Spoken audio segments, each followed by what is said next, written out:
Nakakatuwa si Mama Franz. Mama Franz, namimiss ka na namin. Gaya Oo, ng naman ako. pagka-miss. Uy! Sabi guys! Oo, Sabi naman guys, tayo. may mga amoy check. Bro, dito ka na bro. Dito na! Guys, nakakapansin niyo ba yan? Nakikita niyo ba yung bahay na yan? Sama ba ako? Kita ka na. Dito lang kaya ako. Sama ka na. Sige. Baka makaistorbo ako sa inyo. Hindi. Ano ka na lang? Sa labas ka lang. Sige. Wait lang bro. Uy, nakalock. Nakalock bro. Text mo muna. Asa na kaya?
Pasensya na bro, nung pumasok kami, hindi ka na sila kasama. Ay, oo nga eh. Kasi... Okay lang. Okay lang. Dito lang ako sa labas eh. Mga 10 minutes lang naman yun. Grabe, 10 minutes. Walang ginawa niya ng 10 minutes, bro. Hindi, ano lang. Nag-uusap, nag-quality time kayo ng 10 minutes, ha? Mabilis nga lang yun, ano lang naman, parang kamusta lang, kamusta ang araw mo, kamusta yung mahal na araw ng ano. So, pasensya na po mga viewers.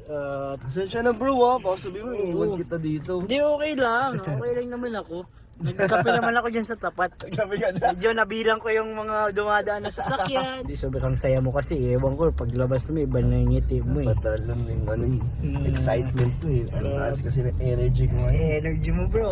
Oo, dahan-dahan lang bro. Wait lang. Ang bilis mo na masyado. Ano lang, kamustahan lang ulit. Kamustahan lang? 10 minutes? Di naman, Kamustahan? wala naman bro, siguro mga 5 to 8 minutes. Ay, lang. grabe. Namarasad ko kasi iniisip kita. Ay, sabi ko si David, baka Di dapat di mo na ako iniisip. kita. Okay lang yun. Ayaw mo naman pumasok, ando naman si Justin. Justin. Ano naman di ano. Oo Si nga. Tatin, kaklose mo naman. Oo, close yun si Dadin pero okay lang yun. Okay lang. Para may ano kayo, private moment. Okay na yun, nasa labas tayo. Di ko na nga pinakinggan yung sinasabi niya eh. Kaya, Wala na ako, sabi ni Joy sa akin, talo na daw niya ako sa abs. ay grabe. Wala na eh, tiyan na, may tiyan na ako eh.